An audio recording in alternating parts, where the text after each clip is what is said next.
Hello everyone, praise the Lord Jesus. I hope everyone is fine. So today we shall be talking about Jehovah Elohim. आज हम God के बारे में बात करेंगे जिन्हें हम हिब्रू में Jehovah Elohim कहते हैं. Now God has many different names in Hebrew. God is our creator. He created the entire universe. यानी परमेश्वर ने इस पूरी दुनिया का निर्माण किया और इसलिए उनको Jehovah Elohim कहते हैं हिब्रू में. He is known as the Elohim. Because it means that my God, my creator, which means कि God को हिब्रू में Jehovah Elohim कहा गया है. Elohim का मतलब होता है वो परमेश्वर जिसने सारी सृष्टि का निर्माण किया है. और क्योंकि परमेश्वर अच्छी चीजों का निर्माण करते हैं इसलिए हम उन्हें Jehovah Elohim कहते हैं. आज हम Elohim के बारे में बात करेंगे. Now God is the creator. It is written in the book of Genesis. It says all about creation. यानी उत्पत्ति की किताब जेनेसिस अगर आप देखें तो उसमें सारा क्रिएशन के बारे में लिखा है कि कैसे परमेश्वर ने आकाश और पृथ्वी की रचना करी. God is from the beginning. यानी परमेश्वर जो है वे शुरुआत से है.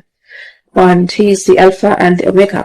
He is the beginning and the end. यानी परमेश्वर शुरुआत भी है वो अंत भी है. ऐसा Revelation chapter 22 verse 13 में लिखा है. यानी कि परमेश्वर शुरुआत भी है वो अंत भी है. उन्हें हम अल्फा भी कहते हैं ओमेगा भी कहते हैं. He is the ancient of days. यानी कि परमेश्वर ancient से भी ancient है यानी वो शुरुआत से exist करते हैं. ऐसे Daniel chapter 7 verse 9 में लिखा है He is the everlasting father. यानी परमेश्वर हमेशा के लिए वो रहने वाले हैं. वो everlasting God है उनका कभी अंत नहीं होगा और इसलिए उनको everlasting father भी कहते हैं. Isaiah chapter 9 verse 6 में लिखा है Because God has no end. क्योंकि परमेश्वर सदा के लिए है. वो everlasting God है उनका कोई अंत नहीं होने वाला. वो शुरुआत से है और अंत के बाद भी रहने वाले हैं. He is from the beginning and he is going to stay after the end of the world also.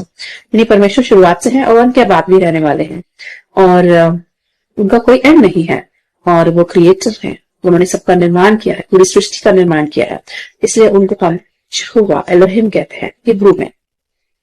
God created the universe in 6 days. यानी परमेश्वर ने जो सृष्टि की रचना करी वो 6 दिन में करी. ऐसा एक्सीडस चैप्टर 20 वर्स 11 में लिखा है. अगर आप जेनेसिस की बुक देखें तो उत्पत्ति किताब उसका पूरा चैप्टर 1 इसका विवरण देता है कि कैसे गॉड ने दुनिया को बनाया 6 दिन में. Genesis says in the beginning God created heavens and the earth. अगर आप जेनेसिस चैप्टर 1 वर्स 1 देखें तो उसमें लिखा है कि शुरुआत में परमेश्वर ने आकाश और पृथ्वी का निर्माण करा. In the beginning the earth was without form. There was darkness all over the earth and the Holy Spirit was hovering over the earth. यानी कि जेनेसिस चैप्टर 1 में लिखा है कि शुरुआत में पृथ्वी बिडोल थी. पृथ्वी का कोई रूप नहीं था उसका कोई शेप नहीं था और पृथ्वी पर अंधेरा था और पवित्र आत्मा पृथ्वी पर मंडरा रहा था. ऐसे जेनेसिस चैप्टर 1 वर्स 2 में लिखा है. यानी कि पृथ्वी बड़ी बिडोल थी उसका कोई शेप नहीं था. It was shapeless and there was darkness everywhere and God spirit was hovering over the earth. यानी परमेश्वर का आत्मा पूरी पृथ्वी पर मंडरा रहा था. The earth was shapeless and Holy Spirit was present. और बाइबल बताती है कि जीसस भी वहां प्रेजेंट थे. फादर गॉड भी प्रेजेंट थे. The entire Holy Trinity was present there and they decided to create the earth. और फिर परमेश्वर ने डिसाइड करा कि वो पृथ्वी का निर्माण करेंगे. Since there was darkness all around God said let there be light.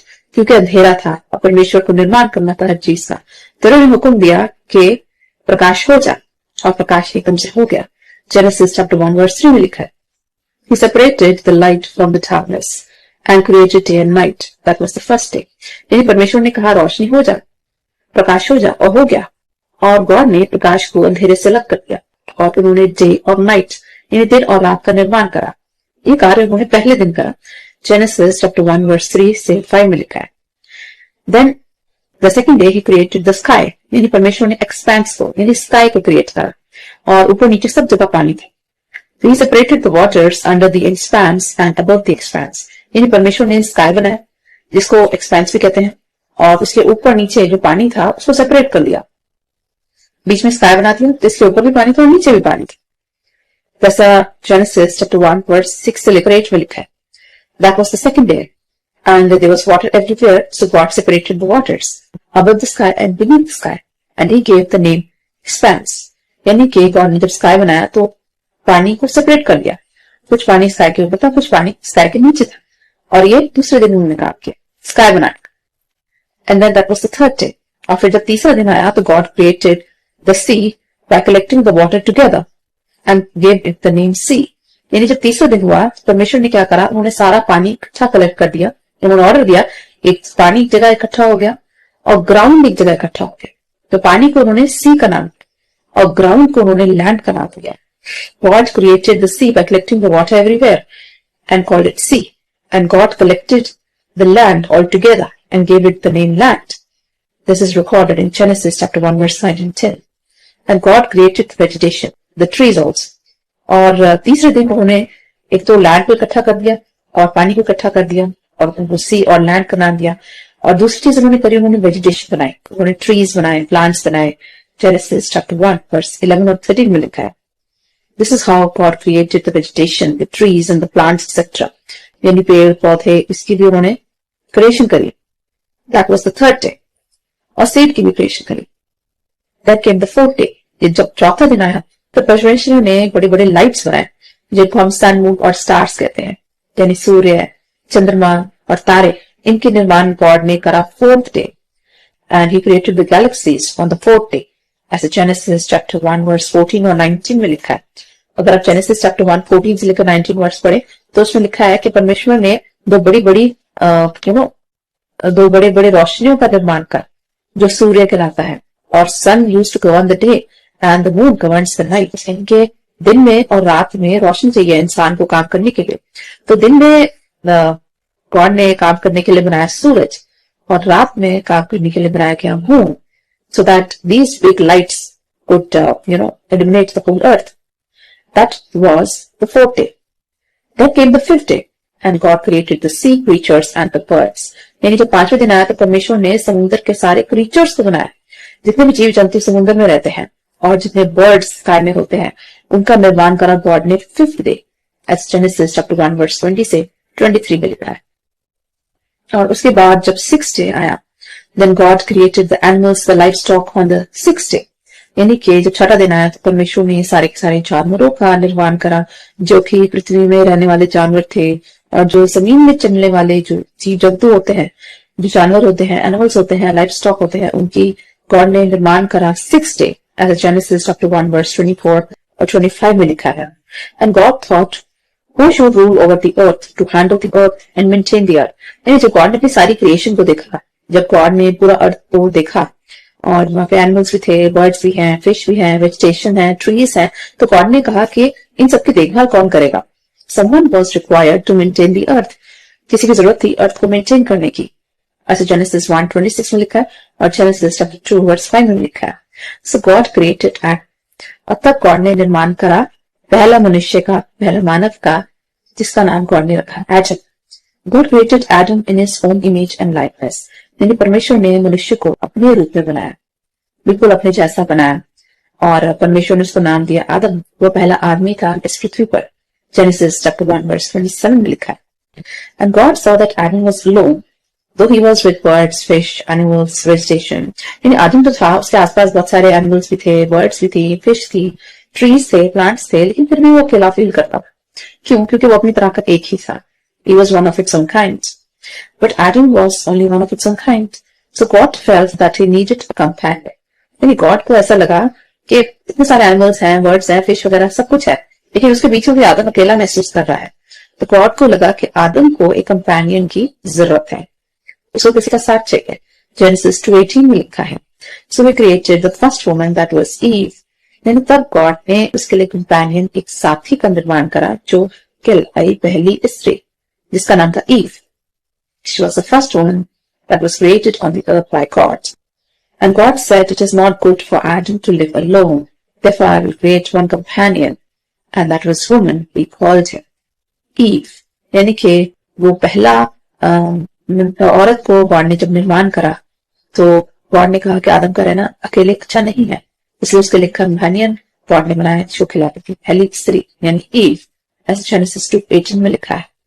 So God gave him a companion.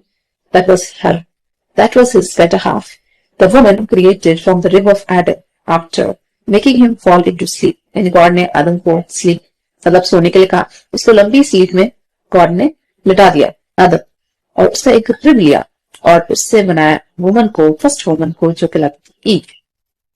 जैसे जेनेसिस चैप्टर 2 वर्स 21 में लिखा है, so God took his rib and created the first woman Eve, Genesis 2:22 में भी लिखा है, this God felt that now the creation is complete. और जब ईव को गॉड ने बनाया तो गॉड को लगा कि अब सब कुछ कंप्लीट हो गया है, now the entire creation is complete, and that's why we call him Jehovah Elohim.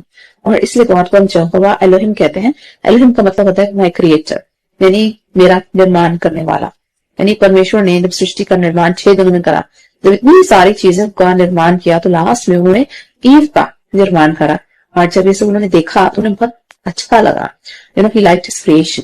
परमेश्वर ने जब स्वर्ग को, पृथ्वी को, जानवरों को, बर्ड्स को, फिश को, वेजिटेशन को, पेड़ पौधों को, हर चीज को देखा तो निहारा। गॉड ने कहा ये सब कितना खूबसूरत है। लास्ट में उन्होंने ईव को बनाया, and God felt the creation is complete.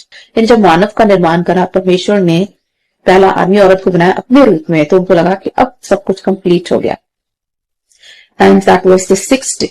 और ये सब निर्माण उन्होंने जानवरों का और आदम हवा का निर्माण उन्होंने 6th डे करा। Now God told Adam and Eve to enjoy the earth and have dominion and multiply and be fruitful on this earth. लेकिन परमेश्वर ने आदम हवा से कहा कि तुम पृथ्वी को एंजॉय करो, उसमें जितने भी क्रिएशन है, चाहे वो जानवर है, फिश है, बर्ड्स हैं, जो ट्रीज हैं, प्लांट्स हैं, सबको एंजॉय करो, उनको मेंटेन करो, and be multiply and fruitful of this earth, और फूलो फलो, और पूरी पृथ्वी को आप मेंटेन करो, उसको हैंडल करो और फूलो फलो, मल्टीप्लाई। ऐसा गॉड ने चैप्टर 1 वर्स 28 में आदम और हवा से कहा। Now Adam gave the name to all the animals and was fruitful. आदम ने सारे जानवरों का नाम भी रखा था, जेनेसिस 2:20 में लिखा है। And God was very happy to see his creation since he is the creator, the Elohim. यानी गॉड ने जब अपनी पृथ्वी को देखा, आकाश को देखा, हर चीज को देखा, हर जीव जंतु को देखा, मनुष्य को देखा, तो परमेश्वर को बहुत प्रसन्नता हुई। He felt very happy, and that's why he is called God, my creator, Jehovah Elohim. Everything looked beautiful. यानी परमेश्वर ने देख के कहा कि सब कुछ कितना सुंदर है, कितना खूबसूरत है। यानी परमेश्वर ने पृथ्वी को कितना खूबसूरत बनाया था। God created man by his rupa, his own spirit, that's the Holy Spirit. इन परमेश्वर ने जब आत्मा को बनाया तो उसमें अपना आत्मा होगा, और परमेश्वर का आत्मा पवित्र आत्मा होता है। यानी उन्होंने अपनी खुद की आत्मा, परमेश्वर ने अपनी आत्मा आत्मा को की by breathing into his nostrils, यानी कि उसके जो नाक होते हैं आदम की, उसमें अपना आत्मा का श्वास फूका। जेनेसिस 2:7 में लिखा है, Since Adam is the son of God, being created by the Spirit of God. क्योंकि आदम खुदा की स्पिरिट से बनाया गया, इसलिए आदम खुदा का बेटा कहलाता है। गॉड ने जब अपना आत्मा आदम में फूका तो आदम ने रिसीव करा गॉड का स्पिरिट, और आदम को रिसीव हुआ गॉड का ब्लड। क्योंकि आदम जो था वो मिट्टी का पुतला था, he was just a mere mud, वो मिट्टी का मानव था, मिट्टी का पुतला। और जब परमेश्वर ने अपना श्वास उसमें फूका तो उसकी रगों में खून बहने लगे। वो खून कहाँ से आया? वो परमेश्वर का खून था, और उसमें आत्मा कहाँ से आया? परमेश्वर का आत्मा, और इसलिए आदम को परमेश्वर का बेटा कहलाया। So was Eve. Eve was also created by the Spirit of God, and Eve was called the daughter of God. और सिमिलरली उन्होंने ईव को बनाया, उसमें भी अपना श्वास फूका, और ईव की रगों में भी परमेश्वर का खून दौड़ा, और उसको भी परमेश्वर का आत्मा मिला। तो आदम और हवा परमेश्वर के बच्चे कहलाए, परमेश्वर के बेटे और बेटी कहलाए। God was very happy to see all this, and he rested on the 7th day. उसके बाद जब 7वें दिन आया तो परमेश्वर ने विश्राम करा, and God called it Sabbath. उस दिन का नाम उन्होंने साबत रखा। And God called the day holy. God ने कहा कि 7 डे बनाया है मैंने रेस्ट के लिए, और गॉड ने कहा यह पवित्र दिन होगा जिसमें हम खुदा को याद करेंगे, और उन्होंने उस दिन विश्राम करा। As Genesis chapter 2 verse 2 और 3 में लिखा है। Now till today we celebrate the Sabbath. It is a day to remember God. आज भी हम साबत को सेलिब्रेट करते हैं, और अपने कामों से हम रेस्ट करते हैं, जो पूरा हफ्ता हम काम करते हैं। और सबत का दिन माना जाता है पाक पवित्र दिन, कि खुदा ने भी उस दिन रेस्ट करा था, और इस दिन हम गॉड को याद करते हैं और अपने कामों से रेस्ट करते हैं।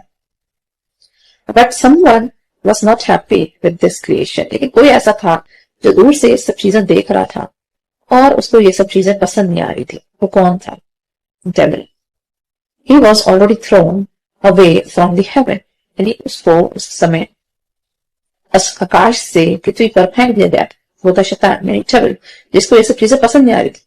गॉड की क्रिएशन, आदम हवा, और उसकी जब बैटल हुई थी एंजल माइकल के साथ, और उस बैटल में वो हार जाता है, तो परमेश्वर उसको पृथ्वी में फेंक देता है, क्योंकि तब वो पहले अच्छा बचता था, फिर बाद में शैतान बन जाता है। ये पूरा वाक्य रेवलेशन चैप्टर 12 में दिया है, वर्स 7 से लेकर 9 तक। He lost his place in heaven.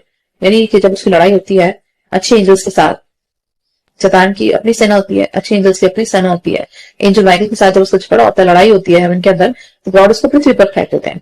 ये पूरा वाक्य है जेनेसिस चैप्टर, ये पूरा वाक्य है रेवलेशन चैप्टर 12 वर्सेस 7 से 9 में लिखा है। And he lost his place in heaven, और उसको पृथ्वी पर फेंक दिया गया after the fierce battle with angel Michael, and he became the fallen angel since he was thrown on the earth. और इसी तरह से वो फॉलन एंजल कहलाया, क्योंकि पहले वो अच्छा फरिश्ता था, फिर वो बुरा फरिश्ता बन गया। ये सारा वाक्य रेवलेशन चैप्टर 12 वर्सेस 7 से 9 में लिखा है। He crafted a plan and deceived Adam and Eve by giving them forbidden fruit, क्योंकि वो खुद अपनी जगह हो चुका था स्वर्ग, उसको जलन हुई आदम और हवा से, क्योंकि पहले वो खुदा का एंजल था, फिर वो शैतान बन गया, उसका हेवन से नाता टूट गया, वो अपनी जगह खो बैठा। तो जब आदम हवा को देखा, उसने गॉड की क्रिएशन को देखा, पृथ्वी को देखा और फर्स्ट मैन और वुमन को देखा, तो उससे जेलस फील हुई। तो उसने प्लान बनाया कि कैसे उन्हें खुदा से दूर किया जाए। He crafted a plan and deceived Adam and Eve by giving them the forbidden fruit. यानी खुदा आपने मना करा था आदम हवा को कि एक पेड़ ऐसा था जिसका फल नहीं खाना था। उन्होंने कहा वो tree of the knowledge of good and evil है, और गॉड ने कहा था कि जब आप फ्रूट को खाएंगे तो आप मर जाएंगे। और 3 फ्रूट्स शैतान जो होता है वो आदम हवा को खिला देता है बहका के। जेनेसिस चैप्टर 3 वर्स 6 में लिखा है, एंड ही स्पोक लाइज की तरह, और वो उनसे झूठ बोलता है कि जब आप इस फल को खाएंगे तो आप बहुत विस्डम से बढ़ जाएंगे, आपको अच्छे बुरे का ज्ञान हो जाएगा, गॉड के जैसे हो जाएंगे। और साथ में वो झूठ बोलता है कि आप नहीं मरेंगे। You know, he told lies that they will be wise like God, knowing the good and the evil, and they will never die. All these were lies. खुदा ने आदम हवा से कहा था इस फ्रूट को खाओगे तो मर जाओगे, लेकिन जो शैतान होता है उनसे झूठ बोलता है, तो कहता है जब आप इस फ्रूट को खाएंगे तो आप नहीं मरेंगे। और जब ऐसा कहता है तो ईव में कावे में आ जाती है और वो फ्रूट खा लेती है, और फिर वो उसके बाद थोड़ा सा फ्रूट एडम को भी देती है। ऐसे जेनेसिस चैप्टर 3 वर्स 4 और 5 में लिखा है, but God had told them not to eat the fruit.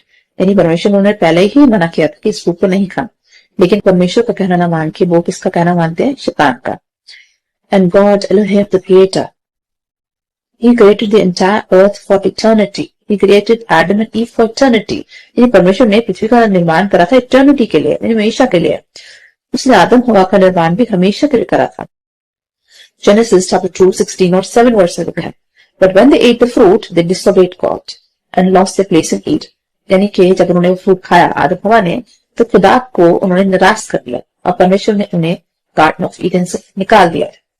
And so death came in this world, और इसी के साथ इस दुनिया में मृत्यु आई, क्योंकि परमेश्वर ने उनको पहले ही कहा था फ्रूट खाओगे तो मर जाओगे।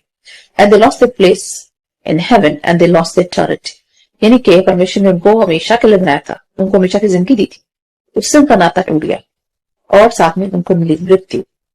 And they lost the relationship with God, यानी परमेश्वर का जो विश्वास था आदम हवा पे, वो विश्वास उन्होंने खो दिया, उनका रिलेशनशिप गॉड के साथ खराब हो गया, और साथ में जो उनको इटर्नल लाइफ मिली थी वो भी उनसे छूट गई, और उसके बदले में उनको मिलती मृत्यु। ऐसे जेनेसिस चैप्टर 3 वर्स 22 से 24 में लिखा है, व्हाट अ सैड इवेंट। यानी परमेश्वर ने उनको हमेशा के लिए बनाया, उनको अपनी जिंदगी दी थी, उनको पृथ्वी पे कहा था फलो फूलो एंजॉय करो, अर्थ को मेंटेन करो, और उन्होंने गॉड को निराश कर दिया उनकी नाफरमानी करके खुदा से नाता तोड़ लिया।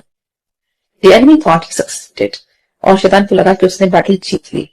But God, being Elohim the creator, did not destroy Adam and Eve, but threw them out of Eden and gave them a chance. यानी परमेश्वर को एलोहिम कहलाते हैं, क्रिएटर हैं, वो कभी किसी का नाश नहीं कर सकते।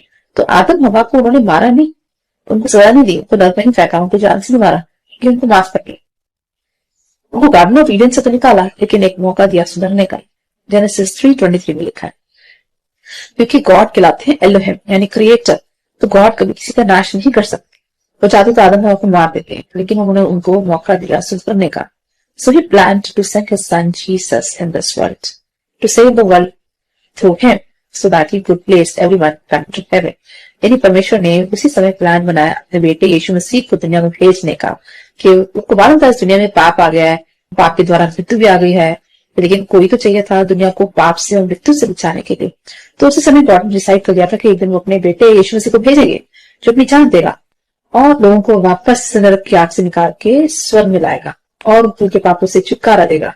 John chapter 3 verse 16 और 17 में लिखा है, Here I would like to remind you 2 incidents from the Bible यहाँ पे दो इंसिडेंट में याद दिलाना चाहूंगी, क्योंकि यहोवा गॉड को हम यहोवा एलोहिम कहते हैं, यानी क्रिएटर, परमेश्वर निर्माण करता कहलाते हैं। वो चीज का निर्माण करते हैं, वो कभी किसी चीज को डिस्ट्रॉय नहीं करना चाहते। ऐसे दो शहर थे ओल्ड टेस्टमेंट में, सदोम और गमोरा, जहां पे बहुत ज्यादा पाप बढ़ जाता है, और इतना पाप बढ़ जाता है, मनुष्य इतने पाप करता है कि परमेश्वर को मजबूर कर देता है पनिशमेंट देने के लिए। तो गॉड इन सिटीज को तो डिस्ट्रॉय करते हैं, लेकिन एक फैमिली को वो छोड़ देते हैं, जो भी कहलाता है लॉट का फैमिली, जो इब्राहिम का नेफ्यू होता है। जेनेसिस 19 में लिखा है, because people of Sodom and Gomorrah they were disobedient towards God, though he destroyed the city, but he spared one family, and that was the Lot's family. वो लॉट का फैमिली को गॉड इसलिए चाहते हैं क्योंकि वो इब्राहिम का नेफ्यू था, और इब्राहिम खुदा का बहुत ही प्यारा भक्त था, उसके कारण उसके नेफ्यू को और उसके फैमिली को बचाते हैं।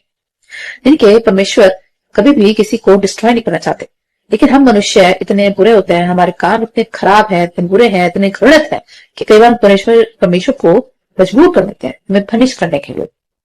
Same thing happened with in the times of Noah also. नूह के जमाने में भी कुछ ऐसे ही हुआ था।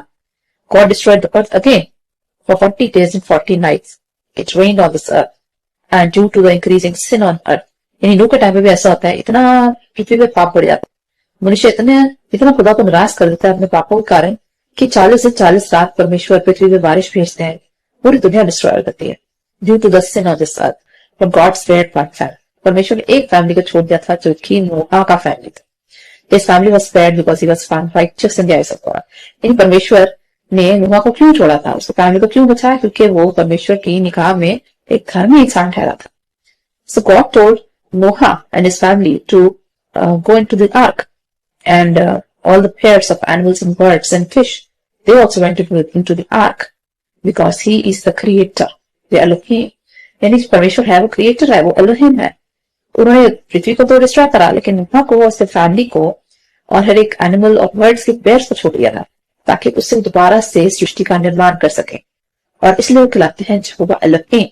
यानी परमेश्वर हमें हर बार मौका देते हैं सुधरने का, लेकिन हम अपने पापों के कारण परमेश्वर को नाराज कर देते हैं, और फिर मजबूर होकर परमेश्वर को पृथ्वी पे पनिशमेंट भेजनी पड़ती है। We deserve punishment for sins. ऐसा जो नोहा का जो वाक्य है, वो जेनेसिस चैप्टर 7 वर्सेस 1 से 4 में लिखा है, पढ़ सकते हैं। हमारे काम ऐसे होते हैं कि हम पनिशमेंट डिजर्व करते हैं, लेकिन हर बार परमेश्वर हमें माफ करते हैं और सुधरने का मौका देते हैं। God is not a God of destruction, but he is the God of creation. Genesis chapter 1 verse 1 में लिखा है। इज़ाया 45:12 में भी लिखा है, परमेश्वर एलोहिम कहलाते हैं, यानी क्रिएटर, यानी वो सृष्टि का निर्माण करने वाले प्रभु हैं।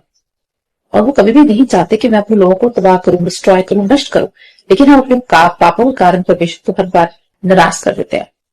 यानी गॉड कभी पृथ्वी को नष्ट नहीं करना चाहते, और इसलिए वो सदोम गमोरा के टाइम लॉट की फैमिली को छोड़ देते हैं, और जब नूह के टाइम पर वो पृथ्वी को डिस्ट्रॉय तो करते हैं, लेकिन नोहा का फैमिली को छोड़ देते हैं, और एनिमल और बर्ड्स के, फिश के पेयर को छोड़ते हैं। वो इसलिए छोड़ते हैं ताकि दोबारा से दुनिया का निर्माण हो सके, because he is Jehovah Elohim. Of course, the world will come to an end as per Revelation. पर अब रेवलेशन की बुक देखिए, वहां लिखा है दुनिया का अंत होगा, क्योंकि दुनिया को पाप बढ़ता जा रहा है। And due to the sin, the world will come to an end, as Isaiah chapter 24 verse 1 से लेकर 6 में भी लिखा है। But God promises another heaven and earth. यानी परमेश्वर कहते हैं ये वाला जो स्वर्ग पृथ्वी है, इसको तो मैं डिस्ट्रॉय कर दूंगा, क्योंकि इसमें पाप बढ़ता जा रहा है, लेकिन एक नया स्वर्ग और एक नई पृथ्वी का भी प्रॉमिस किया है परमेश्वर ने, जो कहलाता है गोल्डन जेरूशलेम। यानी अंत के दिनों में जब दुनिया का अंत हो जाएगा, पृथ्वी भी नष्ट हो जाएगी, आकाश भी नष्ट हो जाएगा, तो परमेश्वर कहते हैं कि मैं एक नया आकाश और नई पृथ्वी का निर्माण करूंगा, और आकाश पर से उतरेगा एक नई सिटी जो कहलाएगी गोल्डन जेरूशलेम, इन गोल्डन जेरूशलेम। इसके बारे में आप रेवलेशन चैप्टर 21 में पढ़ सकते हैं, पूरा इंसिडेंट दिया है, जहां पे गोल्डन जेरूशलेम को डिस्क्राइब करा है, जो कि लास्ट डे आएगा। वो स्वर्ग से उतरेगा, वो गोल्डन जेरूशलेम होगा, सुनहरा शहर होगा, जिसे हम पैराडाइज भी कह सकते हैं, उसे हेवन भी कहते हैं, और वहां पे परमेश्वर के साथ रहने वाले हैं इटर्निटी के लिए, यानी अपनी जिंदगी के लिए, जिसे हम हमेशा की जिंदगी भी कहते हैं। The golden Jerusalem which will come from above, Revelation 21:21 में लिखा है, which is the ultimate paradise where there will be no sin, no death, no misery, no suffering, no disease. यानी जहां पे कोई मौत नहीं आएगी, कोई सफरिंग नहीं होगी, कोई दुख नहीं होगा, कोई संकट नहीं होगी, कोई तकलीफ नहीं होगी, कोई बीमारी नहीं होगी, कोई डिजीज नहीं होगा, मृत्यु भी नहीं होगी, और परमेश्वर हमें हर तरह की खुशी देंगे, और वहां पे हमें मिलेगी हमेशा की जिंदगी। रेवलेशन चैप्टर 21 वर्स 4 में लिखा है, that God has promised a new heaven and new earth to us, where there will be no sin, जहाँ कोई बुराई नहीं होगी, कोई पाप नहीं होगा. And God will wipe away all tear from the eyes of people. यानी परमेश्वर हमारे आंखों में से हर आंसू को पोंछ देंगे. Revelation 21:4 में लिखा है. And God will kill the enemy, the game planner, into hell. यानी शैतान जिसने पूरा प्लान रचा था अदम हवा को बहकाकर, परमेश्वर उसको भी नरक में फेंक देंगे हमेशा के लिए, और शैतान का अंत कर देंगे. उसके जो डार्क एंजल्स है उनका भी अंत कर देंगे, सबको नरक की आग में भेजकर. Revelation chapter 20:10 में लिखा. And the enemy, the devil, will destroy it forever. और हमेशा के लिए शैतान का, उसके डार्क एंजल्स का अंत कर देंगे. Then God the Father, Son Jesus, and the Holy Spirit, and all the believers will abide in the golden Jerusalem with him. और हम सब परमेश्वर, उनके बेटे यीशु, पवित्र आत्मा के साथ, जो भी बिलीवर्स हैं, जो परमेश्वर में विश्वास रखते हैं, जिनका नाम जीवन की पुस्तक में लिखा गया है, हम सब रहने वाले हैं परमेश्वर के साथ गोल्डन जेरूशलेम में. Because he is the creator, the Elohim. Revelation chapter 21 verse 22 or 27 में लिखा है. The creator means the Elohim. यानी कि परमेश्वर क्रिएटर है, इसलिए वो हमारे लिए नए जेरूशलेम का निर्माण करेंगे. He will be the light of the new Jerusalem and there will be no sun and moon. यानी कि जो नया जेरूशलेम होगा, जिसको गोल्डन जेरूशलेम कहते हैं, वहां पे कोई भी सन और मून नहीं होगा, क्योंकि वहां पे परमेश्वर की रोशनी इतनी तेज होगी कि परमेश्वर अपने पूरे महिमा में, पूरे जलाल में वहां पे रहेंगे हमारे साथ. और इसलिए परमेश्वर का जो नूर होगा, जो रोशनी होगी, वही हमारे लिए बहुत होगी, और वहां पे कोई सन और मून नहीं होगा. Revelation chapter 21 verse 23 कहती है. And God will be our Father God forever, and we will be His children, His people forever. यानी परमेश्वर हमेशा के लिए हमारे परमेश्वर रहेंगे, और हम हमेशा के लिए उनके बच्चे रहेंगे. Revelation 21:3 में लिखा है. This is called eternal life, for which Jesus paid the price. और ये कहलाती है eternal life, यानी हमेशा की जिंदगी, जिसके लिए जीसस ने बहुत बड़ी कीमत चुकाई, अपना लहू बहा के और अपनी जान से देकर. यानी यीशु मसीह ने कीमत चुकाई हमारे पाप की, ताकि हमें एक गोल्डन जेरूशलेम नसीब हो सके. और इसलिए ये गॉड ने गोल्डन जेरूशलेम हमारे लिए बनाया है, क्योंकि वो खिलाते हैं Elohim, the creator. Because God could not see his children perishing in hell, so he is Elohim, the creator. He sent Jesus as an atoning sacrifice so that we could live with him in heaven. यानी परमेश्वर नहीं देख सकते थे अपने बच्चों को पाप में घिरा हुआ, और नरक की आग में परमेश्वर नहीं चाहते कि कोई भी छाए, और इसलिए उन्होंने निर्माण करा गोल्डन जेरूशलेम का, जिसे कहते हैं इटर्नल लाइफ. और वो हमें कैसे मिल सकती है? यीशु मसीह पे यकीन करके, उनके बलिदान पे, उनके लहू पे यकीन करके. क्योंकि परमेश्वर ने यीशु को भेजा इस दुनिया में एक सैक्रिफाइस बना के, और परमेश्वर ने अपने बेटे की बलि चढ़ाई ताकि हम सबको मिल सके अब्दी जिंदगी, इटर्नल लाइफ, यानी कि golden Jerusalem. I would like to pray for all of you. Heavenly Father, we come before you with our prayers. Father God, we thank you so much for this beautiful message that you shared with us today. Father God, we thank you for the gift of the golden Jerusalem, the eternal life that you have kept for us. We thank you for this message, and thank you for telling us the meaning of Jehovah Elohim, that you are a creator, that you created the entire universe, and you created the human beings so that we could enjoy this world, and we could live for your glory, and we should worship you forever. Father God, we pray for all the viewers who are watching this video, that you're going to bless them abundantly. Father God, enable to be more spiritual. Help us to pray more than before, and help us to read the scriptures, so that we should always remember that you are our Jehovah Elohim, our Creator. Father God, help us to be faithful towards you. Build our faith.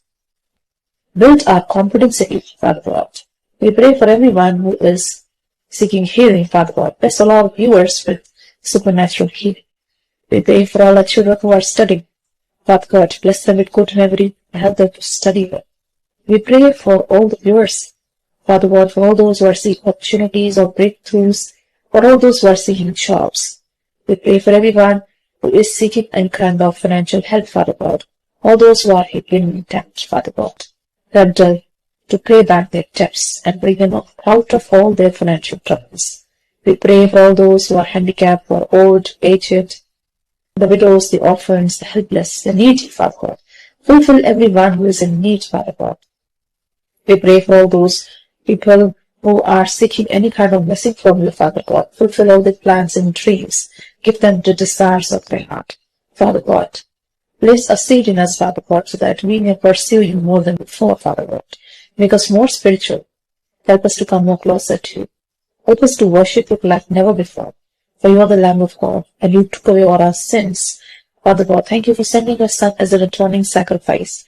And thank you for sacrificing your Son for us. Thank you, Jesus, for shedding holy blood for us. Father God, thank you for the gift of the Holy Spirit, who is our helper, our counselor, our guide, Father God. Bless each one of us with the gift of Holy Spirit, Father God. We pray that you're going to bless us with the Holy Spirit, that our Holy Spirit is going to live with us forever, Father God. We place all our viewers at your feet.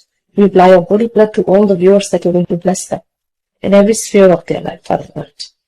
We give all glory and honor to you. Bless this prayer through Jesus Christ, our Lord. I hope this message will be a big blessing for all of you. So always remember that you are Jehovah Elohim. Your Creator is with you always.